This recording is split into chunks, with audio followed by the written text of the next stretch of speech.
You ever feel like your life started in the wrong place? Like you were dropped into someone else's story, forced to play a role that was never meant for you? Yeah, that was my life. Because I didn't just grow up poor, I grew up in a mansion, as a maid. And the worst part, I didn't know that it was supposed to be mine. My name is Amara, and for as long as I can remember, I woke up before the sun even had a chance to stretch across the sky. The mansion was always quiet at that hour. Cold, almost watching.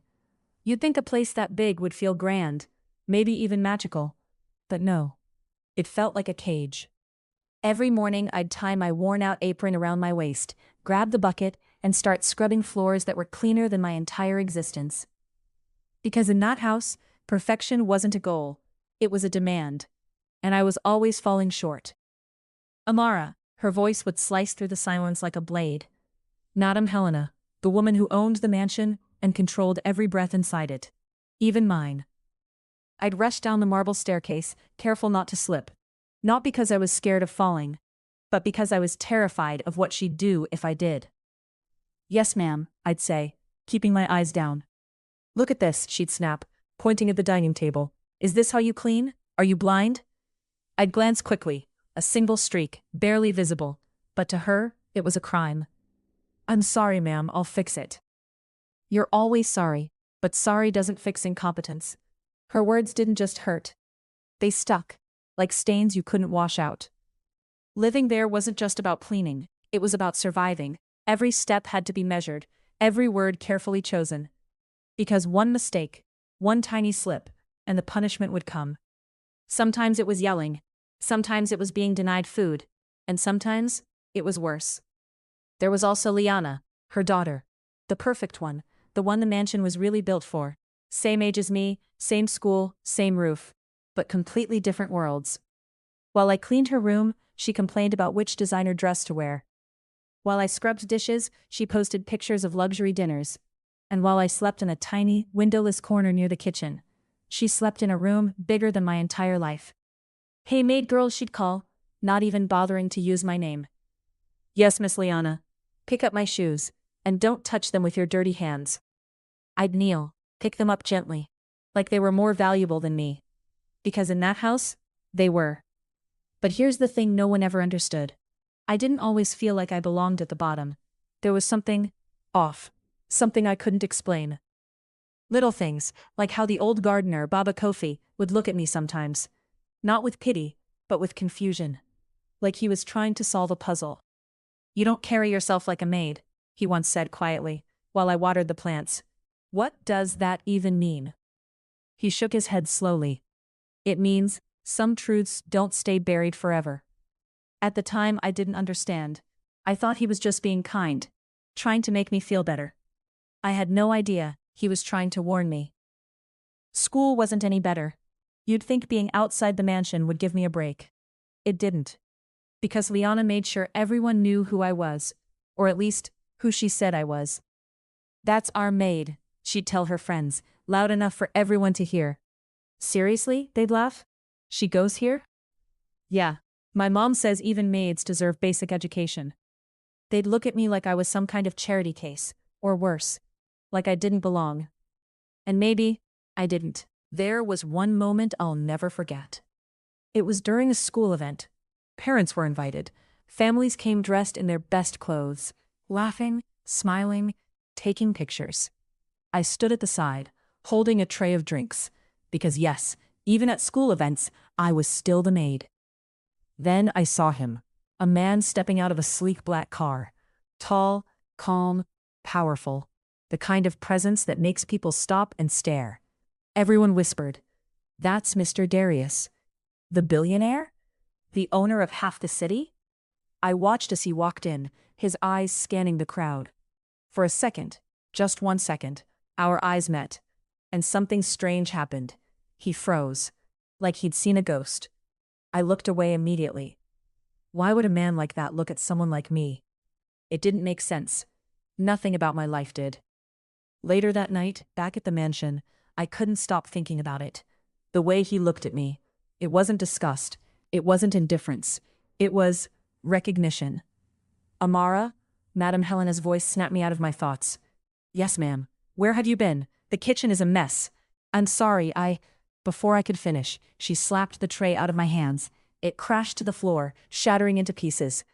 Useless girl, she snapped. Do you think this is a hotel? Do you think you can just wander around doing nothing? I wasn't. Enough. Her eyes burned into mine, and for the first time, I didn't look away. Something inside me shifted. Just slightly, but enough.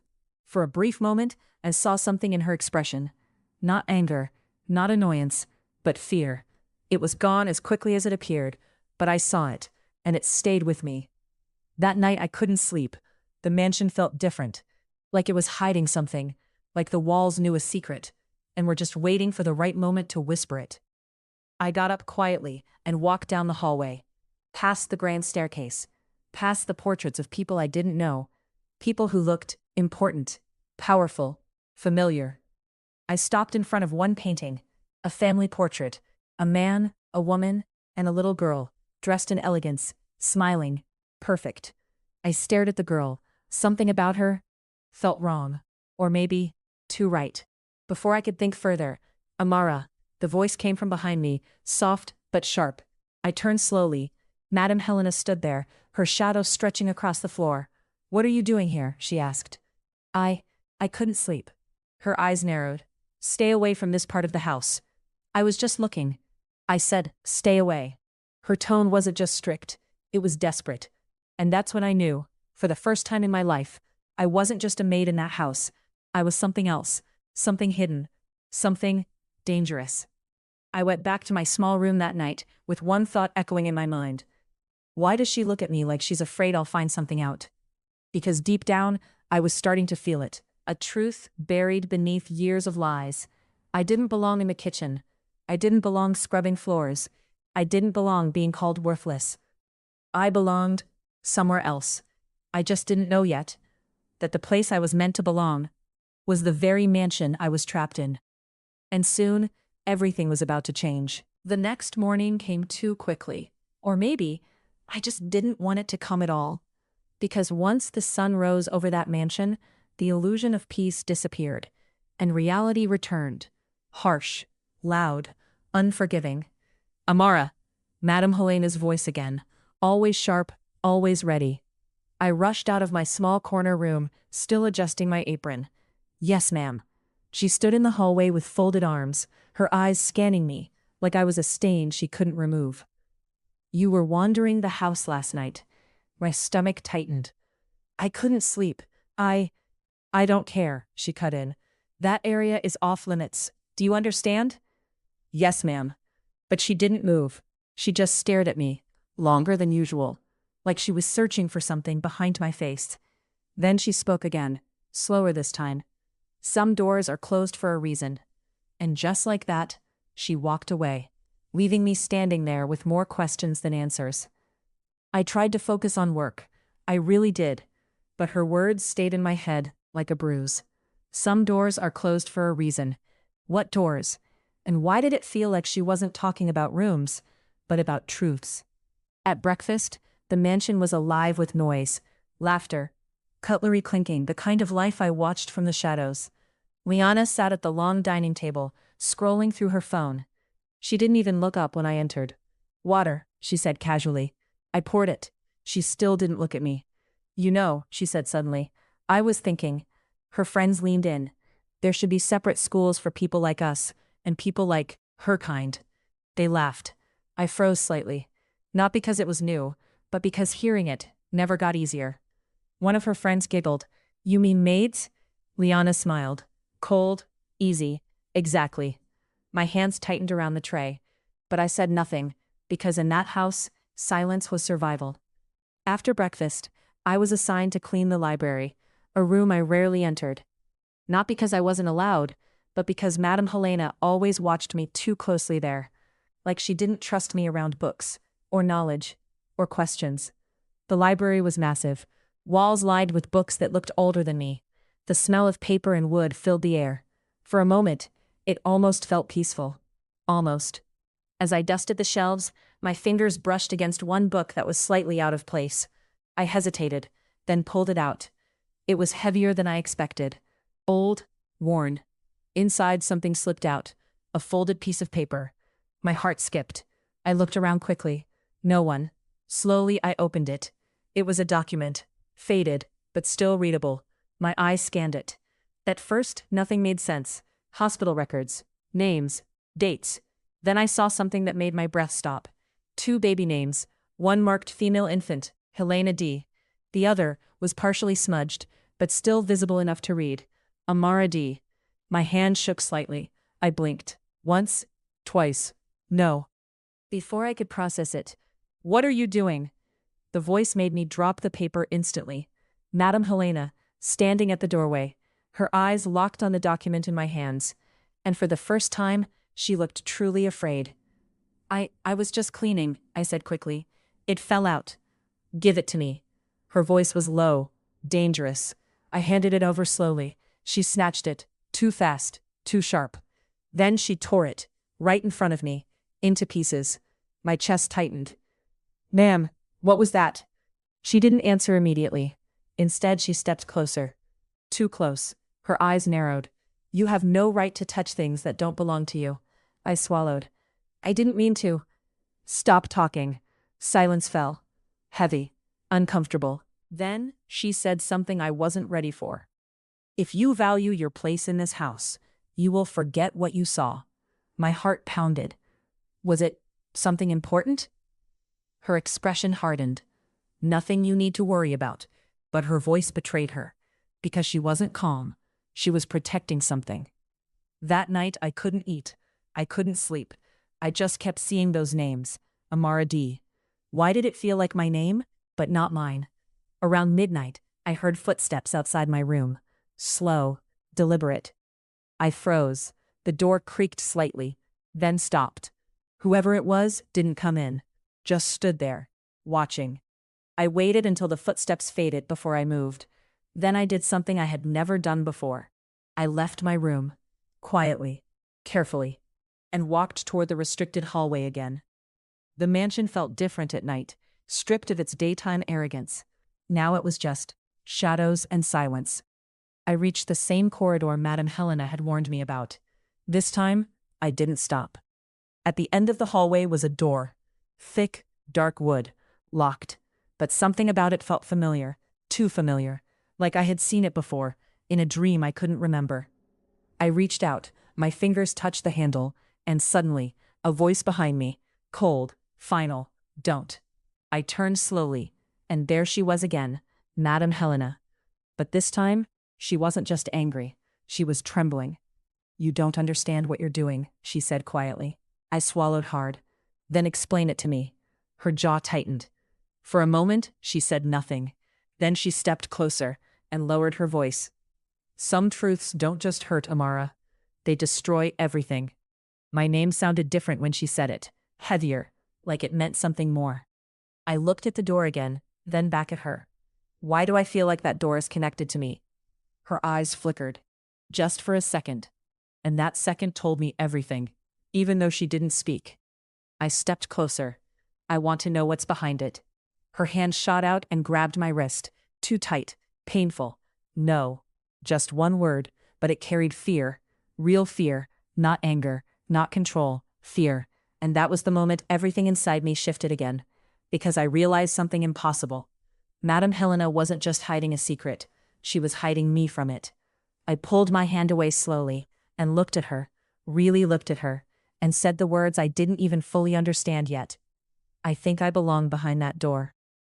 Her face went pale, completely still, like the world had stopped breathing. And in that silence, I knew. Whatever was behind that door wasn't just a secret. Madame Helena didn't speak for a long time. She just stood there, holding my wrist a little too tightly, like letting go would make something irreversible happen. The mansion around us felt colder than before, not because of the air, but because of the silence.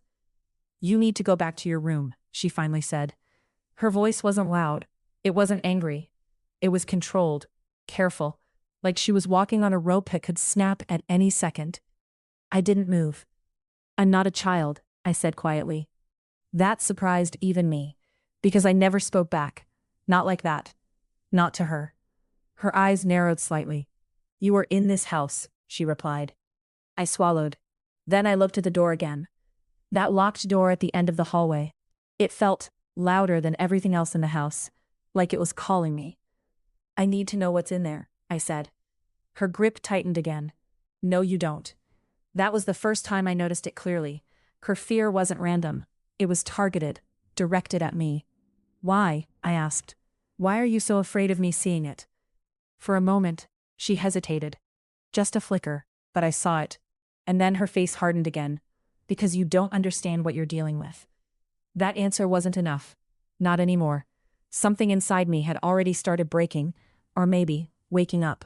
Suddenly, footsteps echoed from the other end of the hallway. We both turned. Liana, she stood there in her silk nightwear, arms crossed, looking annoyed. What is this? She asked. Why are you two arguing like criminals in my hallway? Her eyes landed on me. Instant disgust. Then on her mother. Confusion. Madame Helena quickly released my wrist. Too quickly. Like she had been caught doing something wrong. Go back to your room, she said again. But this time to me and Liana both. But Liana didn't move. She walked closer instead. What's going on? She asked again. Her voice sharpened. I heard voices near the restricted corridor. My heart jumped slightly. So I wasn't the only one who noticed the door wasn't just off limits. It was important enough to be guarded from everyone. Even her daughter. Nothing is going on, Madame Helena said firmly. But Liana wasn't convinced. Her eyes shifted between us, then landed on me, and narrowed. You again, she said. What were you doing here? I stayed silent, because answering Liana never helped. It only made things worse.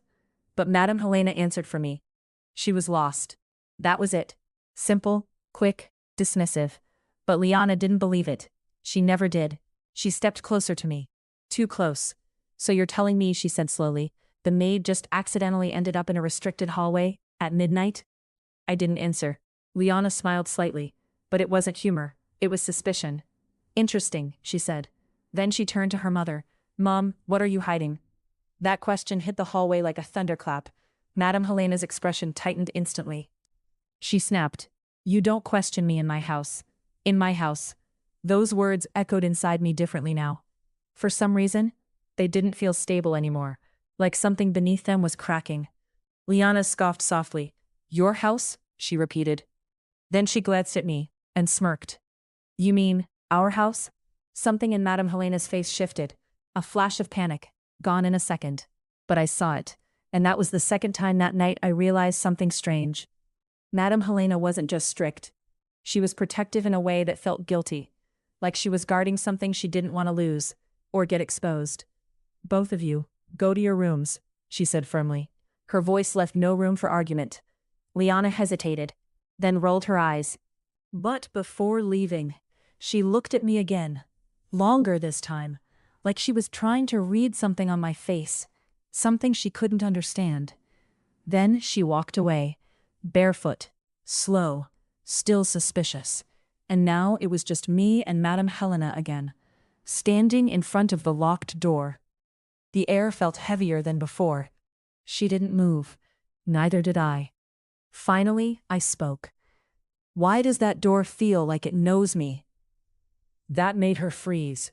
Just slightly, but enough. She turned her head slowly. Stop this, she said quietly. But there was something different in her voice now. Tiredness, not just control. I took a step closer. I saw my name, I said. Her eyes snapped to me immediately. What? In the document, I continued. It had my name. Silence. Her expression changed again. This time, not fear, not anger, but something closer to resignation, like she had been expecting this moment for a long time. That document doesn't mean anything, she said quickly, but her voice was weaker now, less certain. I shook my head. It means something to me. She looked at me for a long time, then finally said something I will never forget. You don't belong in that part of the house. Not, you are not allowed. Not, you shouldn't go. But you don't belong. That word stayed with me, louder than anything else. I took another step forward. I think I do. Her breathing changed slightly, faster, unstable. Then she said it, softly, like it hurt to say. You're opening something that cannot be closed again. I didn't fully understand it then, but I understood one thing clearly. Whatever truth was behind that door, it wasn't just hidden. It was dangerous. I looked at the locked door again, and something strange happened. For a second, I felt like I had been there before.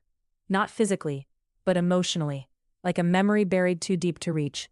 And suddenly, a voice echoed inside my mind. Not real, but familiar.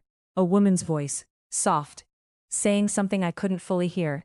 I blinked. It was gone. "Who am I?" I whispered. Madame Helena didn't answer immediately, and in that silence, I saw it again. Fear. Real fear. Then she said something quietly. "You are someone I tried to protect." That didn't answer anything. It only made everything worse. Because protection doesn't look like this. Protection doesn't look like a maid scrubbing floors in a mansion that feels like it's watching her. Protection doesn't feel like silence, or locked doors, or erased documents. So I asked the question that changed everything. "From what?" Madame Helena didn't answer. Not immediately. Instead, she turned toward the locked door and whispered something I barely caught. "From the truth." Then she walked away, leaving me alone in the hallway, with the door and the silence. I stood there for a long time, not moving. I felt like something was waiting for me. Behind that door. Calling me back. And no matter how much fear I felt, I knew one thing for sure. I wasn't going to stay in the dark forever. That night, sleep didn't come. Not even close. Every time I closed my eyes, I saw the same thing. The locked door. And Madame Helena's face when she said, "From the truth." Truth. What truth? And why did it feel like the mansion itself was holding its breath every time I got close to it? I lay on my thin mattress in the small corner room they gave me. Room was a generous word. It was more like a storage space that accidentally had a bed. The walls were thin, too thin. Sometimes I could hear laughter from upstairs, sometimes silence. But tonight, everything felt louder than usual. At exactly 2:13 a.m., I heard it again. Footsteps. Not random, not careless. Deliberate. Slow. They passed my door, stopped, then continued. I sat up instantly, holding my breath. This wasn't the first time, but something felt different. Like someone wasn't just walking, they were searching. I waited. 1 minute, 2 minutes, nothing. Then I quietly got up. I wasn't supposed to be outside at night, but rules didn't matter anymore. Not after what I saw. Not after what I heard. Not after that door. I opened my door slowly. The hallway was dark. Only a faint light from the upper chandelier flickered, like it was struggling to stay alive. The mansion felt asleep, but not peaceful. More like pretending. I moved carefully, each step soft, controlled, my heart beating louder than my feet. I reached the restricted hallway again, and this time, the air felt heavier. The door was still there, still locked, still watching, but something else caught my attention. A small light underneath it, faint, like someone had been inside recently. My breath stopped slightly. I leaned closer. Then I heard it. Voices. I froze. There were people inside. Inside that room. One voice I recognized immediately. Madame Helena. The other, a man. Deep. Calm. Familiar, in a way that made my chest tighten. "I told you this would come back," the man said. Madame Helena replied quickly. "No, it was sealed properly." "You can't seal the past forever," he said. My hand trembled slightly. What were they talking about? Then I heard something that made my stomach drop. "The girl is starting to remember." My name wasn't said, but I felt it. Like it didn't need to be spoken. I stepped closer to the door. Too close. A mistake. Because suddenly, the floor creaked. Silence inside. Instant. Dead silence. Then Madame Helena's voice, sharp. "Did you hear that?" The man paused. "No." Another pause. Then, "Yes." My heart dropped. I stepped back quickly, but it was too late. The door handle moved slightly. I ran, fast, back down the hallway, barely breathing, not stopping until I reached my room and shut the door quietly. I stood there shaking, because I knew one thing for sure now. That door wasn't just locked to keep people out. It was locked to keep something in. Something about me. And I wasn't imagining it anymore. People were talking about me, like I wasn't just a maid, like I was a secret. That night changed everything, because now I knew. I wasn't just curious, I was already involved. The next morning, everything felt normal. Too normal, which meant nothing was normal at all. Madame Helena didn't mention anything. Not the hallway, not the voices, not me. She just acted like yesterday didn't exist. That was her way. Erase, deny, control. But Liana? She noticed something. She always did. At breakfast, she watched me longer than usual. Not with disgust this time, but suspicion. Like she was studying a puzzle she couldn't solve. Finally, she spoke. "You look tired," she said. I didn't respond. She tilted her head slightly. "Were you up late? Again?" Something in her tone was off. Not teasing. Not cruel. Curious. I kept my head down. "I was working," I said. Liana smiled slightly, but it didn't reach her eyes. And then she dropped the line that changed everything again. "You know, I always wondered why my mother keeps you here." Silence. I looked up slightly. That wasn't normal. Liana rarely questioned her mother like that. She leaned forward. "Most maids don't stay this long in this house," she said. "But you've been here since you were a child." My chest tightened. I didn't respond, because I didn't know how. Liana continued. "And the way she looks at you." She paused. "It's weird." My fingers curled slightly under the table. Then she said it, softly, almost like she didn't mean to say it out loud. "It's like she's afraid of you."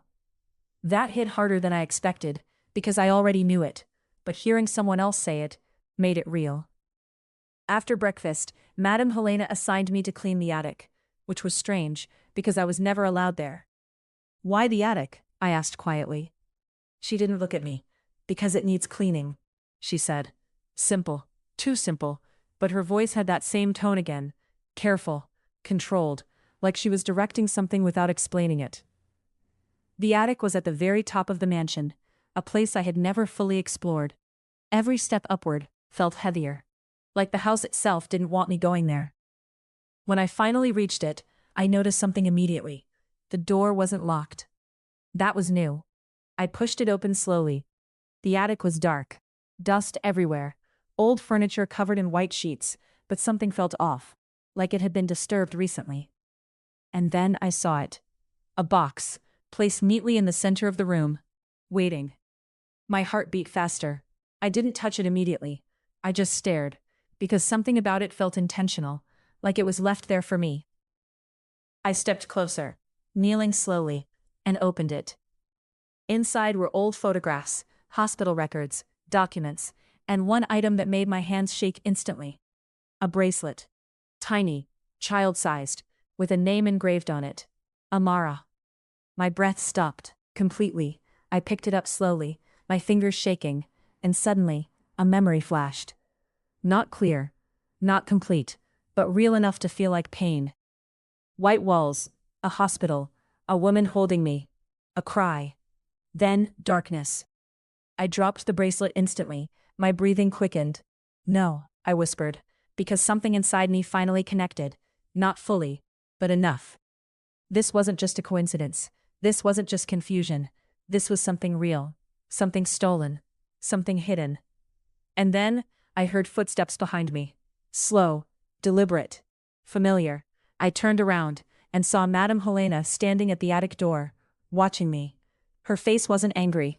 Not anymore. It was tired, like she had been carrying something for too long. And then she said something quietly. I didn't move. Not immediately. Not because I was afraid, but because something inside me had finally snapped into place. Like a puzzle that had been missing its final piece. And now, I was staring at it. Right in front of me. Madame Helena, standing at the attic door, watching me hold a bracelet with my name on it. "I was hoping you wouldn't find that," she repeated. Her voice was quieter this time. Not commanding, not cruel. Just heavy. Like the words themselves were tired of being hidden. My fingers tightened around the bracelet. "Then why was it here?" I asked. She didn't answer immediately. That silence told me more than words ever could. I stood up slowly. My name is on this, I said. My voice shook slightly. But I didn't stop. And there are hospital records, photos. Why is all of this here?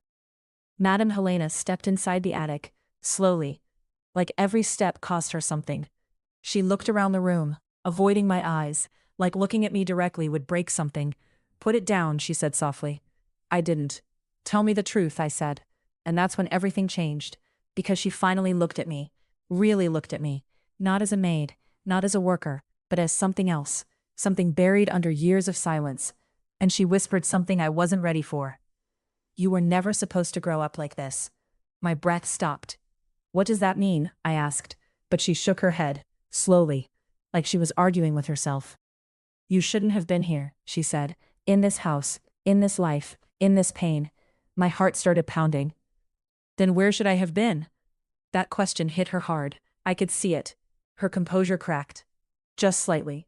Then she said it, quietly, almost like confession. You were supposed to be my daughter. Silence. Total silence. Even the mansion outside felt like it stopped breathing. I blinked. Once, twice. No, I whispered. No, that's not possible. But her eyes didn't waver, and that made it worse. She stepped closer, slow, careful, like she was approaching something fragile. There was a mistake, she said. A long time ago. My voice shook now. What mistake? Her hands trembled slightly. Something I had never seen before. Fear. Not of me, but of memory. There were 2 babies, she said, in the hospital, same night, same hour. My mind tried to reject it, but my body didn't. It was listening too closely. One of them was mine, she continued, and one belonged to someone else. I felt dizzy, like the attic itself was spinning. She looked away, and they were switched. The words didn't hit all at once. They landed slowly, one by one, until everything inside me went quiet. Switched. At birth. My fingers loosened slightly. The bracelet almost slipped. So, I couldn't finish.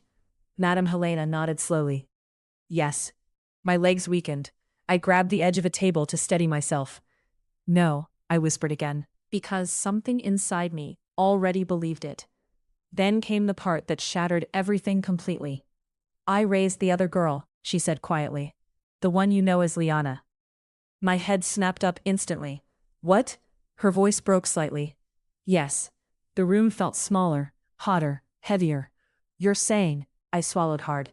You're saying Liana is your biological daughter? She nodded, slowly, painfully. And you, she said softly, are mine. The attic went silent again, but this silence was different. This one felt like truth had just detonated in the room. My mind refused to accept it, but my heart was already breaking in the shape of it. All those years, the insults, the humiliation, the cleaning, the suffering, the maid, and I was never supposed to be one. I was supposed to be the daughter of this house, the owner of it.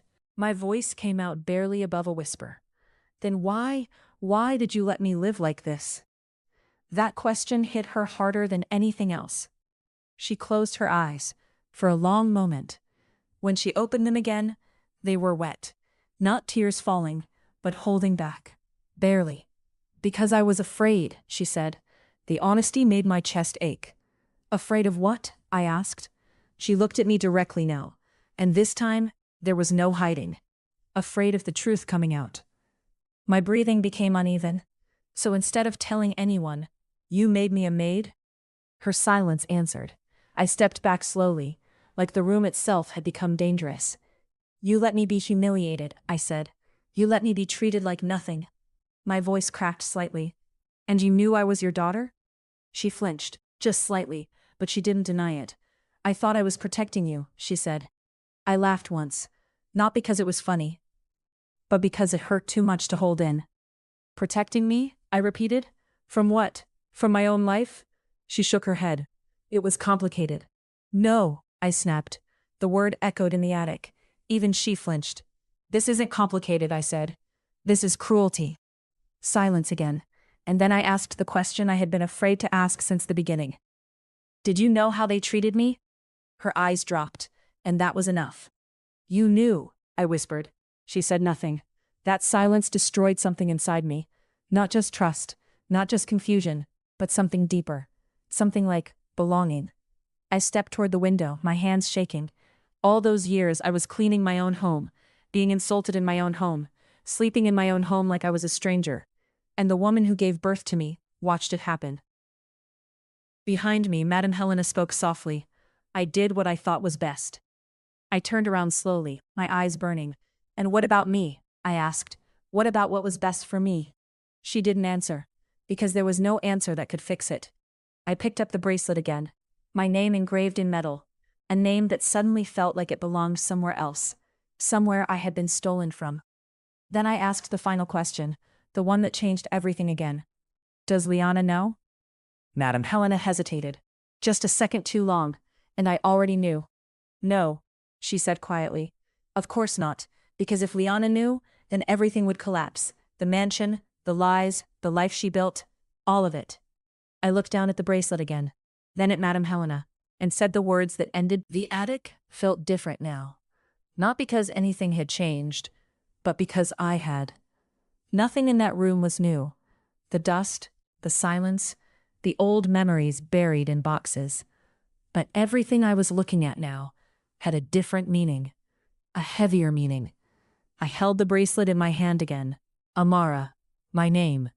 But it no longer felt like just a name. It felt like evidence, proof that my life had been rewritten before I even understood what life was.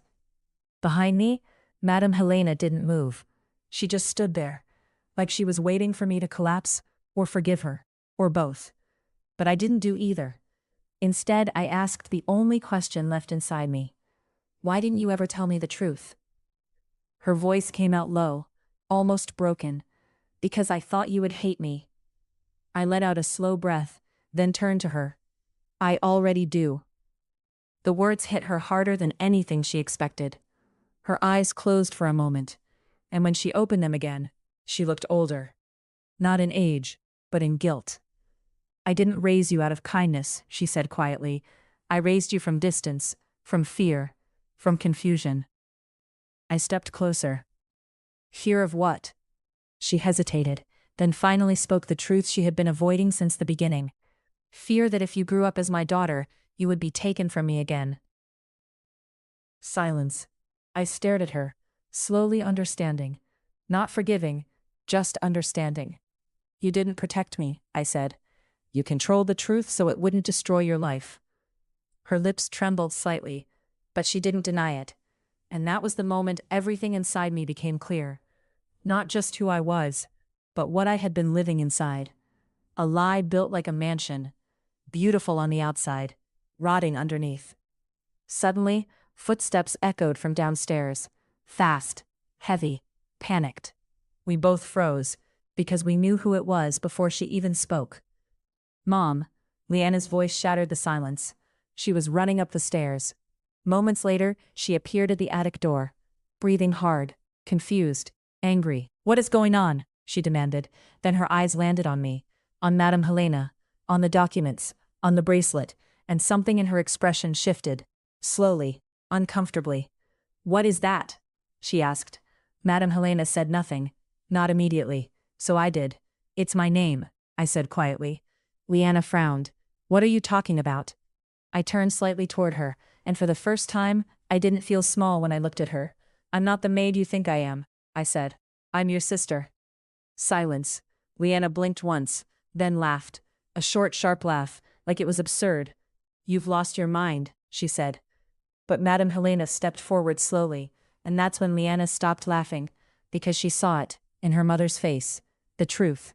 Unhidden. Unavoidable. Leanna's voice dropped. Mom, tell me she's joking. Madame Helena didn't answer. That silence was the answer. Leanna stepped back, slowly, like the floor was disappearing beneath her. She whispered, No, no, no. She turned to me. Her voice cracked slightly. This is not possible. But I didn't argue. I didn't shout. I didn't fight. Because I didn't need to anymore. Everything was already broken. I grew up here, I said softly, cleaning your rooms, washing your clothes, being insulted in my own home. Leanna shook her head rapidly. That's not my fault. I know, I said, and that made her stop. Because I wasn't blaming her. I was just stating a truth that neither of us could escape. Then I said the final thing that changed everything. But I want my life back. Silence again. The mansion outside felt like it was listening, like it had been waiting for this moment for years. Leanna's voice dropped. What happens now? I looked around the attic, at the documents, the bracelet, the lies, the history. Then I answered. Calmly. Now. The truth leaves this house. Madame Helena looked up sharply. What are you going to do? I looked at her, and for the first time, she didn't feel powerful to me anymore. Just human. Broken. Afraid. I'm not staying here, I said. Liana stepped forward slightly. And the mansion? I paused, then said, You can keep it. That surprised them both, because they expected anger, revenge, war. But I didn't want the mansion. I wanted my identity, my life, my truth, the one thing they couldn't rewrite anymore. I walked past them slowly, toward the attic stairs. No one stopped me, because there was nothing left to stop. As I descended the stairs of that mansion one final time, I didn't feel like a maid anymore. I didn't feel like a daughter either. Not yet. I felt like something new, something finally free. And that was the day everything in the mansion collapsed. Not because of fire, not because of violence, but because of the truth. A truth hidden for years. A truth buried under luxury, silence, and control. She wasn't the maid. She was the daughter. And the daughter was the maid. But sometimes in life, the truth doesn't destroy you, it frees you. And as Amara walked away from the only home she ever knew, she wasn't losing a mansion. She was finally finding herself. If this story touched you, then you already understand something important. Sometimes the people who raise you are not always the ones who truly know you. And sometimes the life you think you were born into is not the life you were meant to live. If you enjoyed this story, don't forget to like, comment, and subscribe for more powerful true life diaries like this. And tell us in the comments, what would you do if you discovered your whole life was a lie? This is True Life Diaries, where every story hides a secret, and every secret changes everything.